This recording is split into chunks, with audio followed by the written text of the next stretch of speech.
Hi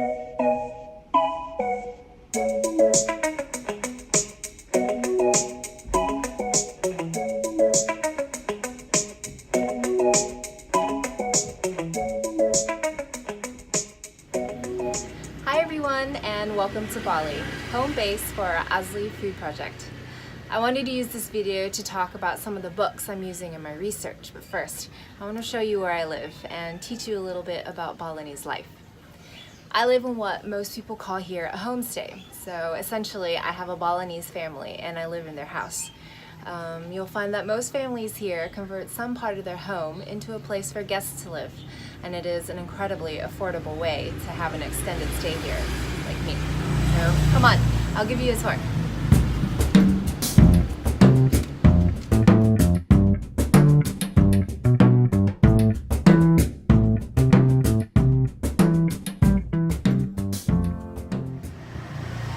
This is the front door to the house, and through it, the first thing you're always going to see is a shrine.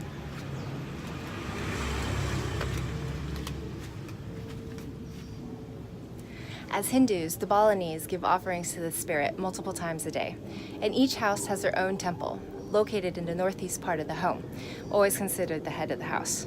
I'll take you to the one here.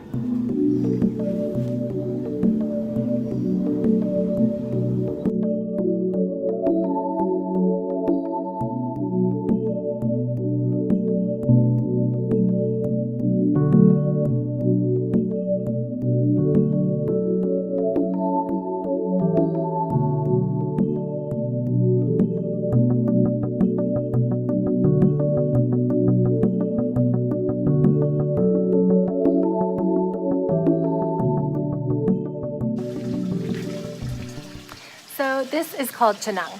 They're little offerings that the Balinese give to the spirits every day. They'll put them in front of anything that they want blessed. So that can mean an open way, like a door, your motorbike if you don't want to get into an accident, and even a cash register, so business can be good.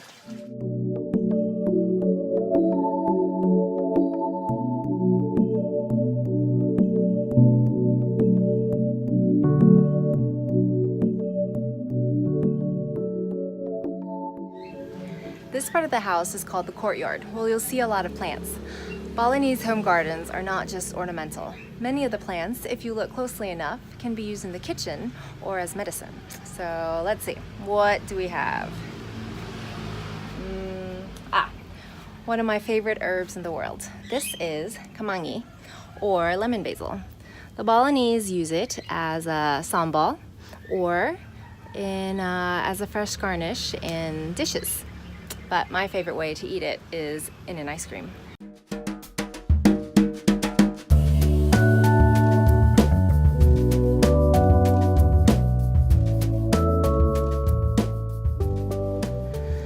This plant here is called bunga biru, or blue pea flower. The flowers, when you put in hot water, well, that's dead. When you put in hot water, will turn the water blue, and then it makes for a really lovely natural food coloring. So pretty.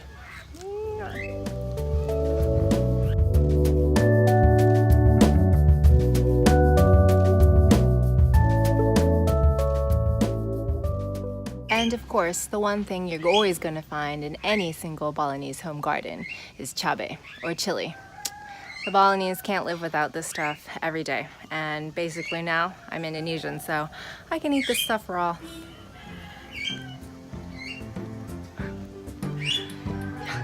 Hot.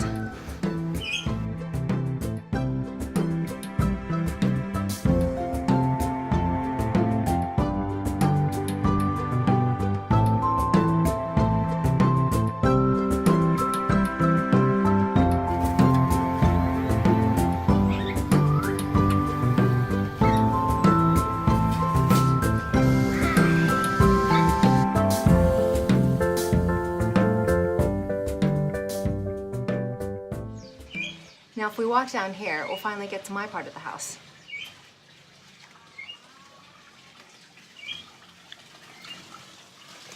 I have a nice little fish pond here. Super meditative and relaxing. There's sometimes when it's raining and in my room, I can't ever tell if it's the pond or the rain, but I guess that's a small price to pay. And finally, there's my place.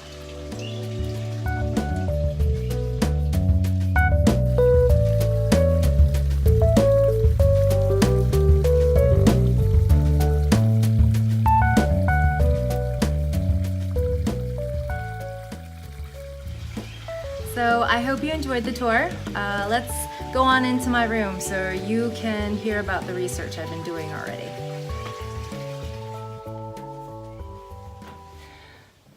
Alright, so in my introduction video, I said that the first part of the project would be to research existing studies of wild plants in Indonesia. And thanks to a botanist at the Bali Botanical Garden, I was loaned a couple of books. The most comprehensive research on wild plants in Indonesia, he said. And yes, this is the definition of comprehensive.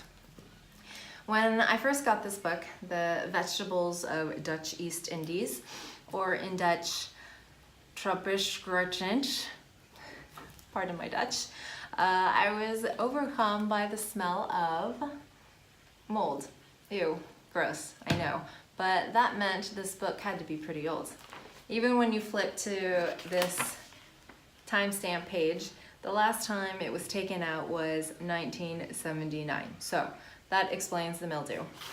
When I found the publication date, 1931, that meant this book was published 86 years ago. So to give you some perspective, in 1931, Indonesia was still colonized by the Dutch, but were facing challenges to their rule by rising Indonesian nationalists who wanted the country to be independent. World War II had not happened yet, but the Japanese in 11 years would take over the country and rule it themselves, though for not very long. Needless to say, when this book was published, Indonesia was not even a country yet. So you can imagine my amazement that there was already a study done to document the vegetables of Indonesia. Looking into the history of this book was like looking into the history of the country. Who was the lead author? His name was Dr. Jacob Jonas Oetjes. I'll tell you a little bit about him. He was born in 1892 in The Hague, the Netherlands, and attended a well-known Dutch agricultural college and set out to the Dutch East Indies for field work on tea, rubber, coffee, and cinchona. He published this book in 1931, and then World War II happened.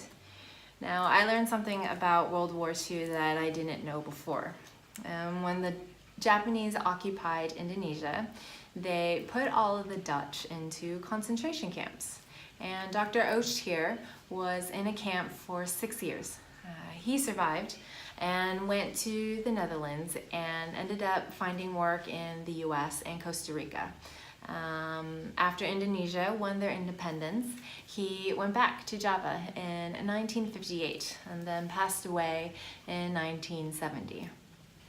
There was another author of this book, and his name was Reiner Cornelius Bokhuizen van den Brink. His history is also pretty interesting and also a little bit sad. He was born in 1881 in Java, Indonesia, went back to school in the Netherlands, and returned to Java, where he worked at various plantations. Years he considered the most enjoyable of his career because of the opportunities his work offered him to indulge in his botanical interests and his love of nature. In 1917, he was appointed to work at Bogor Botanical Garden, which is south of present-day Jakarta, and actually retired and went back to Europe, but must have missed Indonesia so much that he came back in 1939, before World War II. So during the war, he was also put into a concentration camp, but didn't make it. He died from a wasting disease in 1945. Here he spent the last weeks of his life, emaciated, devoting his rapidly dwindling energy to the cultivation of medicinal herbs in the hope that these might help his miserable companions. Wow, I know. I feel like a movie about these guys could be the sequel to Schindler's List or something. But looking into this book was amazing, even before I started reading anything about the vegetables. In the preface, they say they were both keenly interested in the rich resources of the vegetable kingdom of the Dutch East Indies, aware of the important role these vegetables play in the daily nutrition of the indigenous people. It is evident that the nourishment of the people is one of the most important subjects demanding attention. I hope that the present book will fill a lacuna in this domain. Especially in a region as the Dutch East Indies, where by far the greater part of the natives eat no other than vegetable food. Rightly, Dr. Van den Brink, in his discussion of their local cuisine, said, "Rice, salt, and lalab. That is what thousands and thousands live upon, not only frugally, but even contentedly and happily. This amazing result can only be ascribed to the strong substances present in the just mentioned trio: rice, salt, and vegetables." Well, that is not so true today. Most Indonesians consider eating vegetables as a sign of poverty. It is the last resort of food when they cannot afford anything else. So commonly you'll see dishes mainly of rice and meat and no vegetable in sight. So times have really changed since 1931.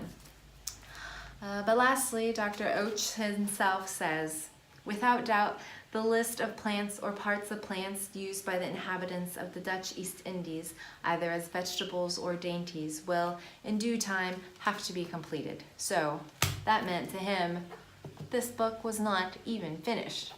So I guess that's where I come in. I do have to admit that I'm aware a small percentage of vegetables in this book probably do not grow or exist in Indonesia anymore. Because of things like urban development, deforestation, overexploitation of farmland that's happening across the country now. But that still makes me want to look for them. Things like this only make me realize how important this project really is, so I have my work cut out for me. Thanks for listening in. I'm glad I could share a little bit about the research with you. Follow the project on Facebook and Twitter to get real-time updates on things that I'm finding in here. So until next time.